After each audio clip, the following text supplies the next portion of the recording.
Welcome back to my YouTube channel. ಈ ಒಂದು ವಿಡಿಯೋದಲ್ಲಿ ವಾಲ್ಟಸ್ ಮಾಡೆಲ್ ಮೇಲೆ 14 ಮಾರ್ಕ್ಸ್ಗೆ ಒಂದು ಕ್ವಶನ್ಸ್ ಅನ್ನ ಕೇಳ್ತಾರೆ. ಆ ವಾಲ್ಟಸ್ ಮಾಡೆಲ್ನ ಹೇಗೆ ಆನ್ಸರ್ಸ್ ಅನ್ನ ಮಾಡಬೇಕು ಅನ್ನೋದನ್ನ ನಾನು ನಿಮಗೆ ತಿಳಿಸ್ಕೊಡ್ತೀನಿ. ಸೊ ಕ್ವಶನ್ಸ್ ಏನಿದೆಯಪ್ಪ ಅಂದ್ರೆ, given the following information about ABC Limited, show the effect of dividend policy on the market price of its shares using the Walters model. ನೋಡಿ, ಅವ್ರು ಸ್ಪೆಸಿಫಿಕ್ ಆಗಿ ಹೇಳಿರ್ತಾರೆ ಯಾವ ವಾಲ್ಟಸ್ ಮಾಡೆಲ್ ಅಥವಾ ಗಾರ್ಡನ್ ಮಾಡೆಲ್ ಅಂತ. ಇದು Walter's ಮಾಡೆಲ್ನ ಯೂಸ್ ಮಾಡಿಕೊಂಡು ನೀವು market price of it shares ಅನ್ನ ಫೈಂಡ್ ಔಟ್ ಮಾಡಬೇಕು. ಮಾರ್ಕೆಟ್ ಪ್ರೈಸ್ ಆಫ್ ಶೇರ್ ಅಂದ್ರೆ ಪಿ ನ ಫೈಂಡ್ ಔಟ್ ಮಾಡಬೇಕು. ಅವ್ರ ಇನ್ಫಾರ್ಮೇಶನ್ಸ್ ಅನ್ನ ಕೊಟ್ಟಿದ್ದಾರೆ. ಈಕ್ವಿಟಿ ಕ್ಯಾಪಿಟಲೈಸೇಷನ್ ರೇಟ್ 12% ಕೊಟ್ಟಿದ್ದಾರೆ. ಈಕ್ವಿಟಿ ಕ್ಯಾಪಿಟಲೈಸೇಷನ್ ರೇಟ್ ನಾನು ನೆನ್ನೆ ವಿಡಿಯೋದಲ್ಲಿ ಹೇಳಿದ್ದೀನಿ. ಸೊ ಈಕ್ವಿಟಿ ಕ್ಯಾಪಿಟಲೈಸೇಷನ್ ರೇಟ್ ಅಂದ್ರೆ ನಾವು ಏನಂತ ಕರಿಬೇಕಪ್ಪ ವಾಲ್ಟಸ್ ಮಾಡೆಲ್ ಅಲ್ಲಿ ಅಂತ ಹೇಳಿದ್ರೆ ಇದನ್ನ KE ಅಂತ ಕರಿತೀವಿ. ಈಕ್ವಿಟಿ ಕ್ಯಾಪಿಟಲೈಸೇಷನ್ ರೇಟ್ ಅಂತ ಹೇಳಿದ್ರೆ ಇದು KE ಅಂತ ತಗೋಬೇಕು.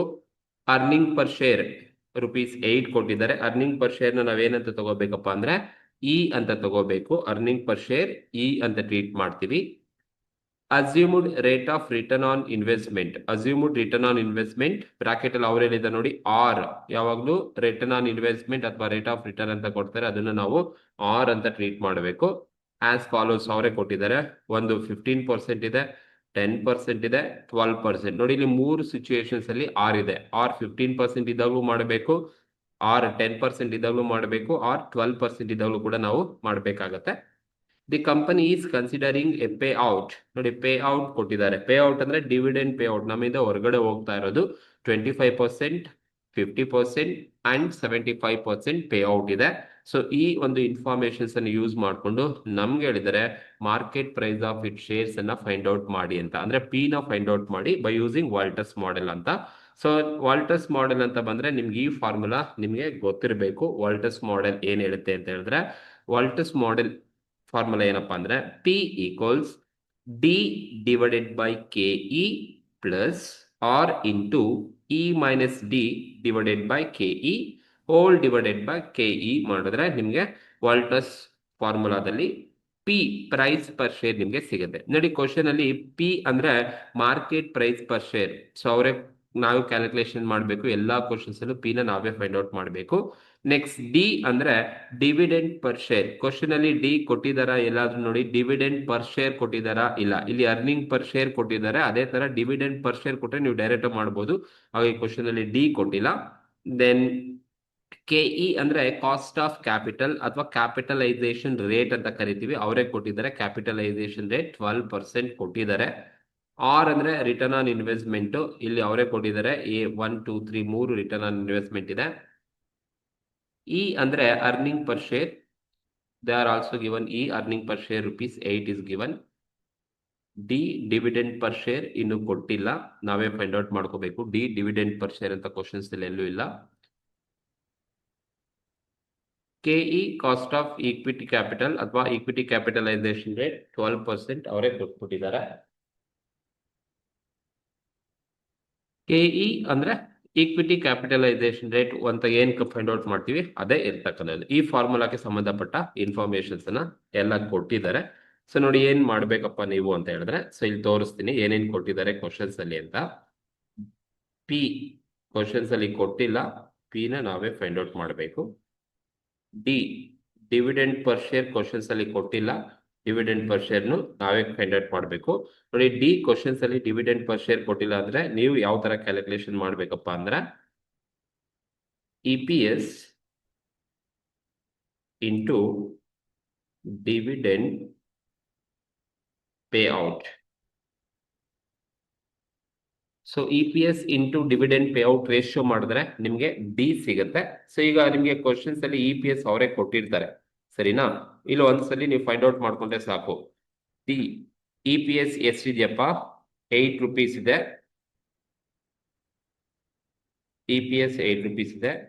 Into dividend pay out ratio ನೋಡಿ, ಫಸ್ಟ್ ಪೇ ಔಟ್ ರೇಷಿಯೋ 25% ಇದೆ. ಸೊ 25% ಮಾಡಿದ್ರೆ ನಮ್ಗೆ ಡಿ ಸಿಗುತ್ತೆ. 8 ಇಂಟು 25% ಮಾಡಿದ್ರೆ ನಿಮ್ಗೆ ಡಿ ಬಂದು ₹2 ಸಿಗುತ್ತೆ. ದಟ್ ಈಸ್ ಡ್ಯೂ 25% ಇದ್ದಾಗ ಡಿ ₹2 ಇರುತ್ತೆ. ಸೇಮ್ ಅದೇ ತರ EPS 8 ಇದ್ದು ಡಿವಿಡೆಂಡ್ ಪೇಔಟ್ ರೇಷಿಯೋ 50% ಇದ್ದಾಗ ನಿಮಗೆ ಡಿ ಎಷ್ಟಿರುತ್ತಪ್ಪ ಅಂದ್ರೆ 4 rupees ಸಿಗುತ್ತೆ. ನೆಕ್ಸ್ಟ್ ಅದೇ ತರ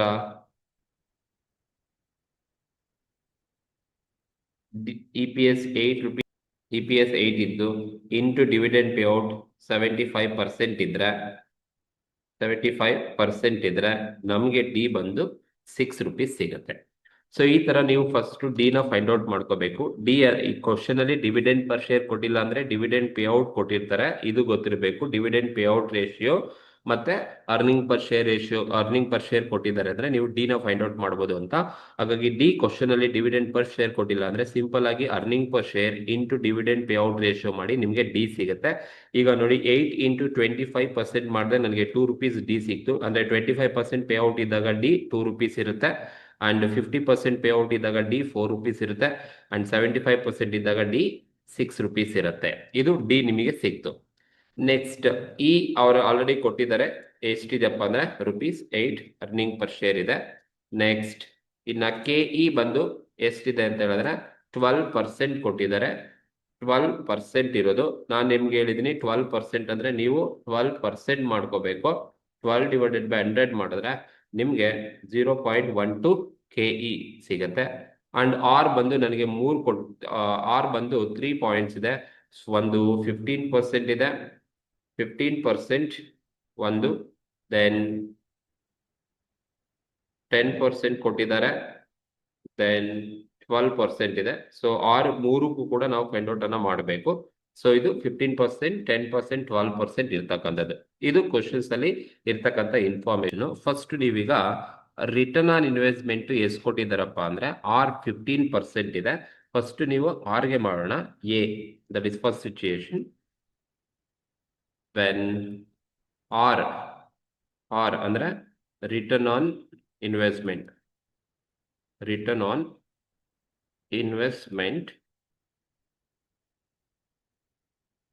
ಇನ್ವೆಸ್ಟ್ಮೆಂಟ್ 15% ಇದೆ ಅಂತ ಹೇಳಿದ್ರೆ ನಿಮ್ಗೆ 0.15 ಇದೆ ಅಂತ ಅರ್ಥ. ಸೊ ಈಗ ವೆನ್ ಆರ್ ಈಸ್ 15% ಇದೆ ಅಂದ್ರೆ 0.15, 15/100 ಮಾಡ್ಕೊಂಡ್ರೆ ನಿಮ್ಗೆ 0.15 ಬರುತ್ತೆ. ಈಗ ಈ ಫಾರ್ಮುಲಾಗೆ ಅಪ್ಲೈ ಮಾಡಿ. ಸೊ ಫಾರ್ಮುಲಾಗೆ ಅಪ್ಲೈ ಮಾಡ್ತಾ ಇದ್ದೀರಾ ಅಂದ್ರೆ ಈ ಮೂರು ಸಿಚುಯೇಷನ್ಸ್ ಅಲ್ಲೂ ಮಾಡಬೇಕು. ನೀವು ಡಿವಿಡೆಂಡ್ ಪೇಔಟ್ ರೇಷಿಯೋ ಏನಿದೆ 25, 50, 75 ಮೂರಕ್ಕೂ ಮಾಡಬೇಕು. ಆರ್ ಮಾತ್ರನೇ ಫಸ್ಟ್ ಔಟ್ ಈಸ್ 25% ಇದ್ದಾಗ ಮಾಡಿ. ಸೊ ವೆನ್ ಆರ್ ಈಸ್ 15% ಇದ್ದು ಡಿವಿಡೆಂಡ್ ಪೇಔಟ್ ಬಂದು 25% ಇದ್ದಾಗ ಮಾಡಬೇಕು. ಸೇಮ್ ಫಾರ್ಮುಲಾ, ಈ ಫಾರ್ಮುಲಾ ಗೊತ್ತಿಲ್ಲ, ವಾಲ್ಟಸ್ ಮಾಡ್ಬೇಕಾದ್ರೆ ಒಂದ್ಸಲಿ ಹಾಕೊಂಡ್ರೆ ನೀವು ಸಾಕಾಗುತ್ತೆ. ಸೊ ಅದೇ ಫಾರ್ಮುಲಾನ ಯೂಸ್ ಮಾಡ್ತಾ ಹೋಗ್ಬೋದು. ಫಾರ್ಮುಲಾ ಹಾಕೊಳ್ಳಿ, ಈ ಫಾರ್ಮುಲಾಗೆ ತಕ್ಕಾಗೆ ಆನ್ಸರ್ಸ್ ಅನ್ನ ಮಾಡ್ತಾ ಹೋಗಿ. ಈಗ ನೋಡಿ ಆರ್ 15% ಇದ್ದಾಗ ಡಿವಿಡೆಂಡ್ ಪೇಔಟ್ 25% ಇದೆ ಅಂದಾಗ ನೀವು ಮಾಡಬೇಕು. ಸೊ ಈ ಕ್ವಶನ್ಗೆ ನೀವು ಆನ್ಸರ್ಸ್ ಅನ್ನ ಮಾಡ್ತೀರಾ ಅಂತ ಹೇಳಿದ್ರೆ ನೋಡಿ, ಫಸ್ಟ್ ಪಿ ನಾವು ಕಂಡುಹಿಡಿಬೇಕು. ಪಿ ಕ್ವಶನ್ಸ್ ಅಲ್ಲಿ ಕೊಟ್ಟಿಲ್ಲ, ಹಾಗೆ ತಗೊಳ್ತೀನಿ. ಪಿ ಫೈಂಡ್ ಔಟ್ ಮಾಡ್ಬೇಕು ನಾವೇ. ಡಿ ಅಂದ್ರೆ ಡಿವಿಡೆಂಡ್ ಪರ್ ಶೇರ್ ಅಂತ ನೋಡಿ. ಡಿ ನಾನು ಮಾಡ್ತಾ ಇರೋದು ಪೇಔಟ್ 25% ಇದೆ ಅಂತ ಹೇಳಿದ್ರೆ ಪೇಔಟ್ 25% ಇದ್ದಾಗ ಡಿ ಎಷ್ಟಿರುತ್ತೆ ಅಂತ ನಾನು ಇಲ್ಲಿ ಆಲ್ರೆಡಿ ಫೈಂಡ್ ಔಟ್ ಮಾಡಿದ್ದೀನಿ. 2 rupees ಇದೆಯಂತೆ. That is 2 divided by KE ಅಂದ್ರೆ ಕಾಸ್ಟ್ ಆಫ್ ಕ್ಯಾಪಿಟಲ್ ಅಥವಾ ಕಾಸ್ಟ್ ಆಫ್ ಈಕ್ವಿಟಿ ಅಂತ. ಸೊ ಕೆಇ 12% ಇದ್ದಾಗ ನಾವು ಆಲ್ರೆಡಿ ಫೈಂಡ್ ಔಟ್ ಮಾಡಿದ್ವಿ, 0.12 ಇರುತ್ತೆ. ಪ್ಲಸ್ ಆರ್ ಅಂದ್ರೆ ರಿಟರ್ನ್ ಆನ್ ಇನ್ವೆಸ್ಟ್ಮೆಂಟ್. ನಾನಿಲ್ಲಿ ಫಸ್ಟ್ ಮಾಡ್ತಾ ಇರೋದು ರಿಟರ್ನ್ ಆನ್ ಇನ್ವೆಸ್ಟ್ಮೆಂಟ್ 15% ಅಂದ್ರೆ 0.15 ಅಂತ ಅರ್ಥ, ಇಂಟು ಇ ಮೈನಸ್ ಡಿ ಅಂದ್ರೆ ಇ ಅಂದ್ರೆ ಅರ್ನಿಂಗ್ ಪರ್ ಶೇರ್ ಎಷ್ಟು 8 rupees ಕ್ವಶನ್ಸ್ ಅಲ್ಲಿ ಇದೆ. ಸೊ 8 ಮೈನಸ್ ಡಿ ಅಂದ್ರೆ ಡಿವಿಡೆಂಡ್ ಪರ್ ಶೇರ್. ನಾನು ಆಲ್ರೆಡಿ 25 ಇದ್ದಾಗ ಡಿ ಎಷ್ಟಿದೆ ಅಂತ ನನಗೆ ಗೊತ್ತು, 2 rupees ಇದೆ. 2 ಡಿವೈಡೆಡ್ ಬೈ ಕೆಇ ಆಲ್ರೆಡಿ ಗೊತ್ತು 0.12, then all divided by 0.12. 0 KE ಅಂದ್ರೆ 0.12. ಇದು ಫಸ್ಟ್ ಫಾರ್ಮುಲಾಗೆ ಕರೆಕ್ಟ್ ಆಗಿ ಹಾಕೊಳ್ಳಿ. ಈಗ ನೀವು ಸಿಂಪ್ಲಿಫೈ ಮಾಡಿದ್ರೆ P equals 2 divided by 0.12 model 2 divided by 0.12 ಮಾಡಿದ್ರೆ ನಿಮಗೆ 16.666 ಬರುತ್ತೆ. 16.67 ಪ್ಲಸ್ ಒಂದು ಸ್ಟೆಪ್ ಅನ್ನ ಸಿಂಪ್ಲಿಫೈ ಮಾಡ್ತೀನಿ, 0.15 ಇಂಟು 8 ಮೈನಸ್ 2 ಮಾಡಿದ್ರೆ 6 ಬರುತ್ತೆ. 6 divided by 0.12 0.12 whole divided by 0. KE ಅಂದರೆ 0.12 0.12. ಈಗ ನೀವು ಇದನ್ನ ಸಿಂಪ್ಲಿಫೈ ಮಾಡಿ ಮತ್ತೆ ಈಗ P ಈಕ್ವಲ್ಸ್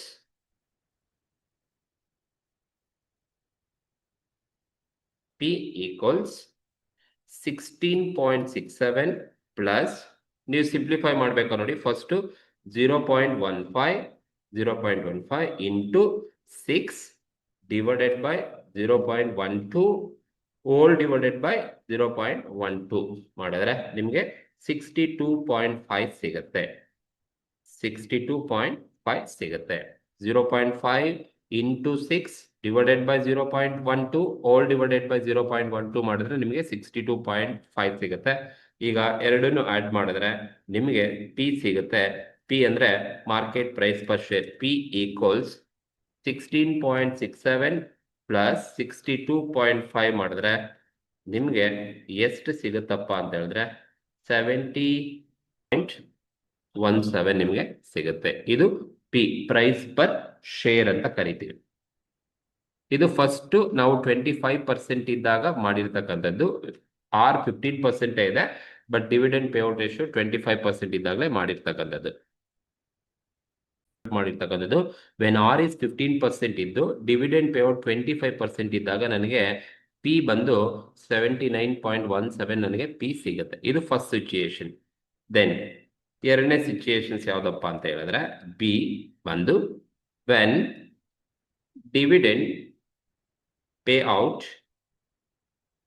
is 50% ಇದ್ದಾಗ. ವೆನ್ ಡಿವಿಡೆಂಡ್ ಪೇಔಟ್ is 50% ಇದ್ದಾಗ ನೋಡಿ, ಡಿವಿಡೆಂಡ್ ಪೇಔಟ್ 50% ಇದ್ದಾಗ ಡಿ ನ ನಾವು ಆಲ್ರೆಡಿ ಮೇಲೆ ಫೈಂಡ್ ಔಟ್ ಮಾಡಿದೀವಿ. ಡಿವಿಡೆಂಡ್ ಪೇಔಟ್ 50% ಇದ್ದಾಗ ಡಿ ಎಷ್ಟಿರುತ್ತೆ 4 ಇರುತ್ತೆ.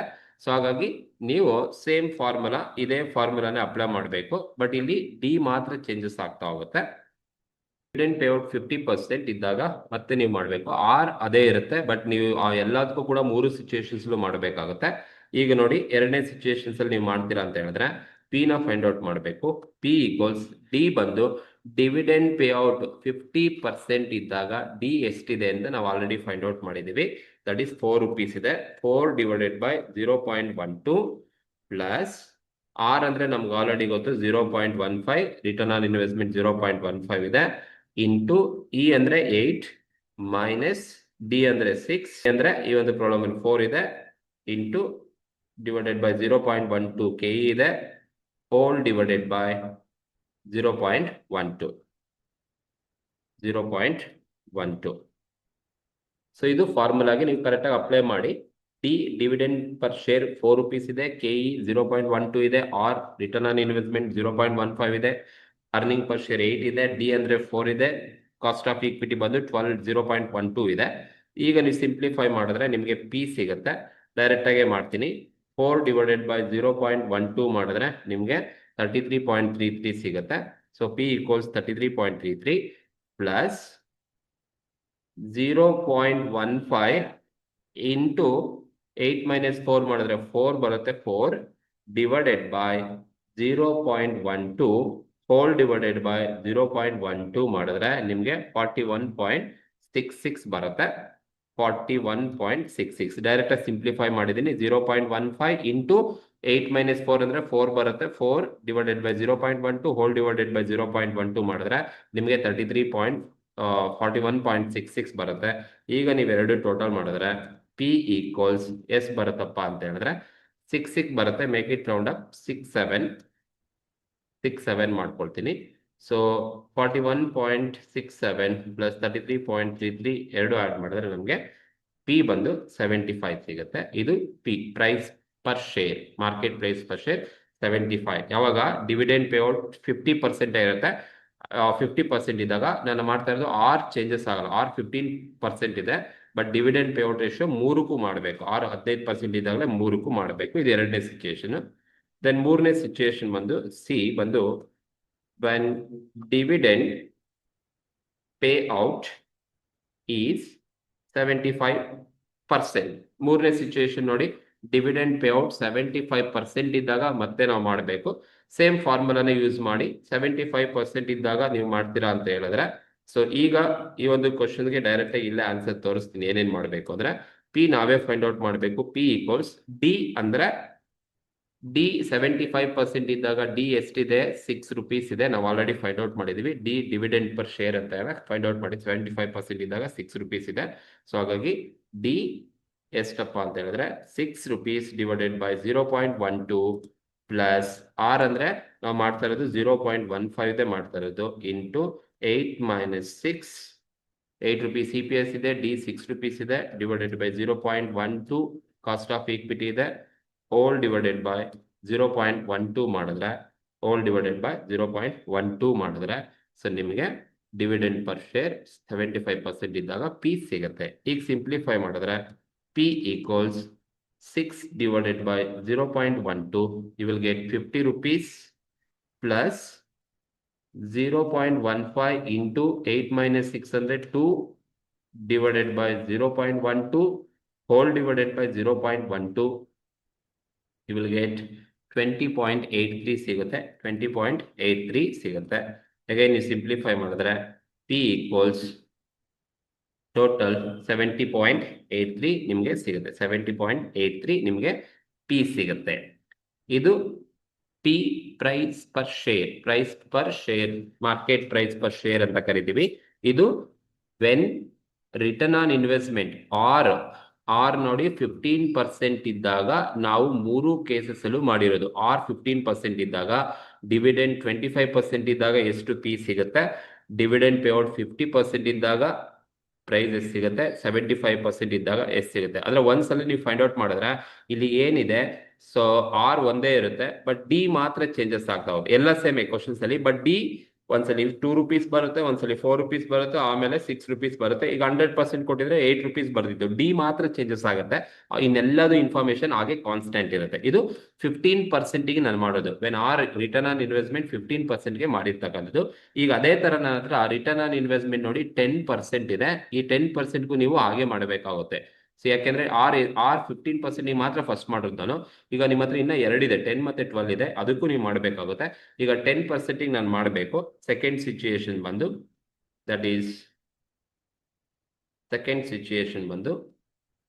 when r is 10%. ನೋಡಿ, ವೆನ್ ಆರ್ ಇಸ್ 10% ಅಂತ ಹೇಳಿದ್ರೆ 10% ಅನ್ನ ಮಾಡಬೇಕು. 10% ಮಾಡ್ಕೊಂಡ್ರೆ ನಿಮ್ಗೆ 0.1 ಸಿಗುತ್ತೆ. 0.1 ಸಿಗುತ್ತೆ. ಆರ್ 10% ಅಂದ್ರೆ 0.1 ಇದೆ ಅಂತ ಅರ್ಥ. ಸೊ ಈಗ ನೀವು ಆರ್ 0.1 ಏನ್ ಸಿಕ್ತು, ವೆನ್ ಆರ್ ಈಸ್ 10% ಇದ್ದಾಗ ನೀವು ಮಾಡಬೇಕಾದ್ರೆ ಫಸ್ಟ್ ಮೊದಲನೇ situation, when dividend payout is 25%. ಹೇಗೆ ನೀವು 25% ಮಾಡಬೇಕು, 50% ಮಾಡಬೇಕು, 75% ಮಾಡಬೇಕು. So when dividend pay out 50% ನಿಮ್ಗೆ ಆಲ್ರೆಡಿ ಗೊತ್ತು ಎಷ್ಟಿರುತ್ತೆ, ಡಿ ಅಂತ ಹೇಳಿದ್ರೆ ₹2 ಇರುತ್ತೆ ಅಂತ ಗೊತ್ತು. ಸೊ ಈಗ ಡೈರೆಕ್ಟ್ ನೀವು ಫಾರ್ಮುಲಾಗೆ ಅಪ್ಲೈ ಮಾಡಿ, ಡೈರೆಕ್ಟ್ ಆಗಿ ಇಲ್ಲೇ ತೋರಿಸ್ಬಿಡ್ತೀನಿ. ಸೊ ಪಿ ಈಕ್ವಲ್ಸ್, ನಿಮಗೆ ಒಂದ್ಸಲಿ ಫಾರ್ಮುಲಾ ಏನಿದೆ ಅದೇ ಫಾರ್ಮುಲಾನೇ ಗೊತ್ತಿರಬೇಕು ನಿಮಗೆ. ಬೇಕಾದ್ರೆ ಇಲ್ಲೊಂದ್ಸಲಿ ಫಾರ್ಮುಲಾ ಹಾಕಿರ್ತೀನಿ. ದಟ್ ಈಸ್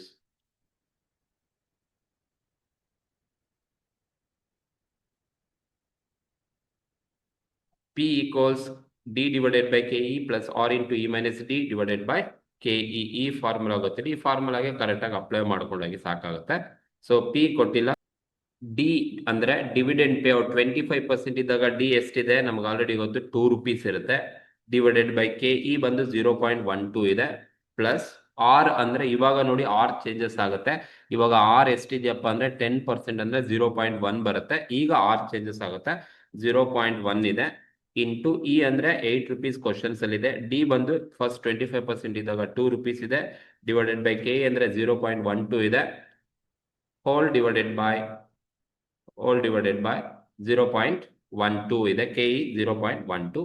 ಈಗ ನೀವು ಸಿಂಪ್ಲಿಫೈ ಮಾಡಿದ್ರೆ ನಿಮಗೆ P ಈಕ್ವಲ್ಸ್ 2 divided by 0.12 ಮಾಡಿದ್ರೆ ನಿಮಗೆ 16.66 ಬರುತ್ತೆ. 667 ಮಾಡ್ಕೊಳ್ಳಿ. ಪ್ಲಸ್ ಸಿಂಪ್ಲಿಫೈ ಮಾಡಿ 0.1 ಇಂಟು 8 - 2 ಅಂದ್ರೆ 6 ಬರುತ್ತೆ. 6 divided by 0.12 hole divided by 0.12 divide ಮಾಡಿದ್ರೆ ನಿಮಗೆ 41.66 ಬರುತ್ತೆ.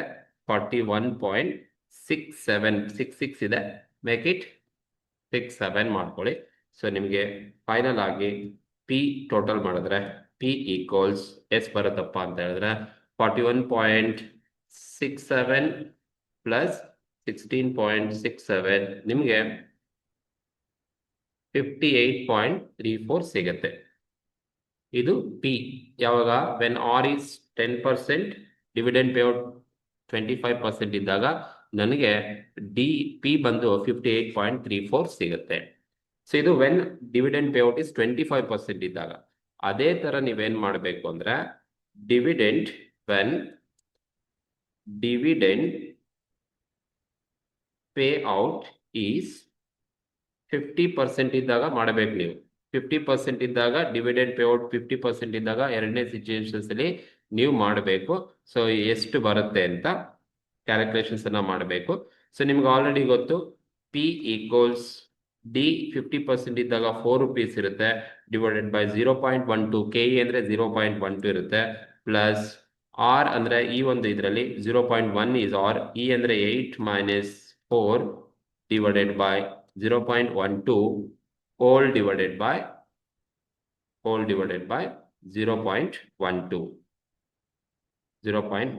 ಒಂದ್ಸಲಿ ನೀವು ಫೈಂಡ್ ಔಟ್ ಮಾಡ್ಕೊಂಡ್ರೆ ಇಲ್ಲಿ ಡಿ ಮಾತ್ರ ಚೇಂಜಸ್ ಆಗುತ್ತೆ, ಒಂದೊಂದಕ್ಕೂ ಆರ್ ಅದೇ ಇರುತ್ತೆ, ಡಿ ಮಾತ್ರ ಚೇಂಜಸ್ ಆಗ್ತಾ ಹೋಗುತ್ತೆ.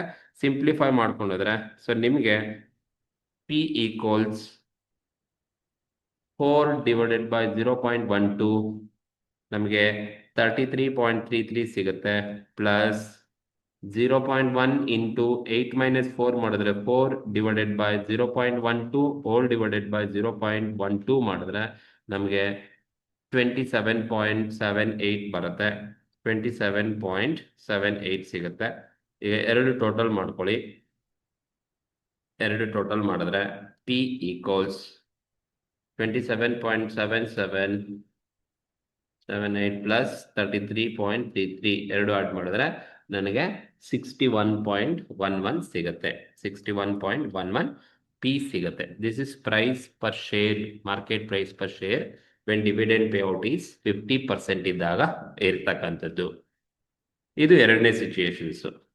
ದೆನ್ ಮೂರನೇ ಸಿಚುಯೇಷನ್ಸ್ ಬಂದು ಸಿ ಬಂದು when dividend payout is 75% ಕೊಟ್ಟಿದ್ದಾರೆ. ಸೊ ನೋಡಿ ಡಿವಿಡೆಂಡ್ ಪೇ ಔಟ್ 75% ಇದ್ದಾಗ ನಿಮ್ಗೆ ಆಲ್ರೆಡಿ ಗೊತ್ತು ಡಿ ಎಷ್ಟಿರುತ್ತೆ, 6 rupees ಇದೆ. ಎಲ್ಲ ನಾವು ಮೇಲ್ಗಡೆ ಕ್ಯಾಲ್ಕುಲೇಷನ್ಸ್ ಅನ್ನ ಮಾಡಿದೀನಿ ಆಲ್ರೆಡಿ. 25 ಇದ್ದಾಗ 2 rupees, 50 ಇದ್ದಾಗ 4 rupees, 75 ಇದ್ದಾಗ 6 rupees ಇದೆ. ಸೊ ಹಾಗಾಗಿ ಈಗ ಡಿವಿಡೆಂಟ್ 75 ಇದ್ದಾಗ ಮಾಡಬೇಕು. ಸೇಮ್ ಫಾರ್ಮುಲಾ ಅಪ್ಲೈ ಮಾಡ್ಕೊಂಡೋಗಿ ಪಿ ಈಕ್ವಲ್ಸ್ ಡಿ ಅಂದ್ರೆ ಎಷ್ಟಿದೆ ಇವಾಗ 6 rupees ಇದೆ, ಡಿವೈಡೆಡ್ ಬೈ 0.12 ಪ್ಲಸ್ ಆರ್ ಅಂತ ಹೇಳಿದ್ರೆ ರಿಟರ್ನ್ ಆನ್ ಇನ್ವೆಸ್ಟ್ಮೆಂಟ್ ಎಷ್ಟಿದೆಯಪ್ಪ ಅಂತ ಹೇಳಿದ್ರೆ 0.1 ಇದೆ, into 8 minus 6 divided by 0.12 hole divided by 0.12 ಮಾಡಿದ್ರೆ ನಿಮಗೆ ಪಿ ಎಷ್ಟು ಅಂತ ಸಿಗುತ್ತೆ. ಈಗ ನೀವು ಸಿಂಪ್ಲಿಫೈ ಮಾಡಿ just P equals 6 divided by 0.12 ಮಾಡಿದ್ರೆ ನಿಮಗೆ 50 ಸಿಗುತ್ತೆ, ಪ್ಲಸ್ 0.1 ಇಂಟು 8 ಮೈನಸ್ 6 ಅಂದ್ರೆ 8 ಮೈನಸ್ 6 ಅಂದ್ರೆ 2 divided by 0.12 hole divided by 0.12 ನಿಮಗೆ 13.89 ಸಿಗುತ್ತೆ. 13.89 ಸಿಗುತ್ತೆ. ಎರಡು ಈಗ ಟೋಟಲ್ ಮಾಡಿದ್ರೆ ಪಿ ಈಕ್ವಲ್ಸ್ 13.89 ಪ್ಲಸ್ 50 63.89 ನಿಮಗೆ ಸಿಗುತ್ತೆ. 63.89 ಸಿಗುತ್ತೆ. ಇದು ಪಿ ಪ್ರೈಸ್ ಪರ್ ಶೇರ್. ಈ ತರ ನೀವು ವಾಲ್ಟಸ್ ಮಾಡೆಲ್ ಅಲ್ಲಿ ಕ್ಯಾಲ್ಕುಲೇಷನ್ಸ್ ಅನ್ನ ಮಾಡಬೇಕಾಗುತ್ತೆ. ಸೊ ಇನ್ನು ಒಂದು ಸಿಚುಯೇಷನ್ಸ್ ಇದೆ, ಅದಕ್ಕೆ ನೀವೇ ಆನ್ಸರ್ಸ್ ಅನ್ನ ಮಾಡಿ. 12% ಇದ್ದಾಗ ಮತ್ತೆ ನೀವು ಮಾಡಬೇಕು. ಆ 12% ಇದ್ದಾಗ ಸೇಮ್ 25% ಫಸ್ಟ್ ಮಾಡಿ, 50 ಮಾಡಿ, ಆಮೇಲೆ ನೀವು 75% ಮಾಡಬೇಕಾಗತ್ತೆ. ಸೊ ಈ ತರ ಕ್ವಶನ್ಸ್ ನೀವು ಒಂದು ಡಿವಿಡೆಂಟ್ ವಾಲ್ಟರ್ಸ್ ಮಾಡೆಲ್ ಅಲ್ಲಿ ಎಕ್ಸ್ಪೆಕ್ಟ್ ಮಾಡೋದು. 3 ಸಿಚುಯೇಷನ್ ಆರ್ ಕೊಟ್ಟಿರ್ತಾರೆ. ಸೊ ಆರ್ ಎಷ್ಟು ಕೊಟ್ಟಿದ್ದಾರೆ ಎಲ್ಲದಕ್ಕೂ ಪೇ ಔಟ್ ಎಷ್ಟೆಷ್ಟು ಇರುತ್ತೆ, ನೀವು ಎಲ್ಲದಕ್ಕೂ ಒಂದಕ್ಕೆ ಮಾಡಿ. ಈಗ 15% ಇದ್ದಾಗ 25, 50, 75 ಮಾಡಬೇಕು. 10% ಇದ್ದಾಗ 25, 50, 75 ಮಾಡಬೇಕು. ಅಂಡ್ 12% ಇದ್ದಾಗ 25, 50, 75 ಮಾಡಬೇಕು. ಸೊ ಪಿ ಅಂದ್ರೆ ಪ್ರೈಸ್ ಪರ್ ಶೇರ್, ಡಿ ಕೊಡಲ್ಲ, EPS into dividend pay out ಮಾಡಿದ್ರೆ ನಿಮಗೆ ಡಿ ಸಿಗುತ್ತೆ. ಇ ಅಂದ್ರೆ ಅರ್ನಿಂಗ್ ಪರ್ ಶೇರು, KE ಅಂದ್ರೆ ಕಾಸ್ಟ್ ಆಫ್ ಕ್ಯಾಪಿಟಲ್. ಅವು ಪರ್ಸೆಂಟಲ್ಲಿ ಕೊಟ್ಟಿರ್ತಾರೆ, ನೋಡ್ಕೊಳ್ಳಿ. ಸೊ ಈ ತರನೇ ಮಾಡಬೇಕು. ಒಂದ್ಸಲಿ ನೀವು ಫಾರ್ಮುಲಾ ಬರೆದು ಡೈರೆಕ್ಟ್ ಆಗಿ ನೀವು ಆನ್ಸರ್ ಮಾಡಬಹುದು, ಬಟ್ ನಾನು ಎಲ್ಲಾ ಕಡೆ ಫಾರ್ಮುಲಾ ಫಸ್ಟ್ ಇದಕ್ಕೆ ಹಾಕಿದ್ದೀನಿ. ಸೊ ನೋಡ್ಕೊಂಡು ಆನ್ಸರ್ಸ್ ಅನ್ನ ಮಾಡಿ. ಸೊ ಈ ತರ ಆನ್ಸರ್ಸ್ ಅನ್ನ ನೀವು ಮಾಡಬೇಕಾಗುತ್ತೆ. ಓಕೆ, ಲಾಸ್ಟ್ ಇನ್ನ ಡಿವಿಡೆಂಟ್ ಇನ್ಯಾವುದಿದೆ, ರಿಟರ್ನ್ ಆನ್ ಇನ್ವೆಸ್ಟ್ಮೆಂಟ್ ಬಂದು 12% ಇದ್ದಾಗ ನೀವು ಆನ್ಸರ್ಸ್ ಮಾಡಿ. ಸೊ ನಿಮ್ಗೆ ಅವಾಗ ಒಂದು ಐಡಿಯಾ ಬರುತ್ತೆ. ಸೊ ಇವಾಗ ಒಂದು ಕ್ವಶನ್ಸ್ ಅಲ್ಲಿ ಏನಾದ್ರು ಡೌಟ್ಸ್ ಇದ್ರೆ ಕಮೆಂಟ್ ಮೂಲಕ ತಿಳಿಸಿ. ಓಕೆ, ಹಾಗೆ ಈ ಒಂದು ವಿಡಿಯೋ ಇಷ್ಟ ಆದರೆ ದಯವಿಟ್ಟು ಸಬ್ಸ್ಕ್ರೈಬ್ ಮಾಡಿ. Thank you.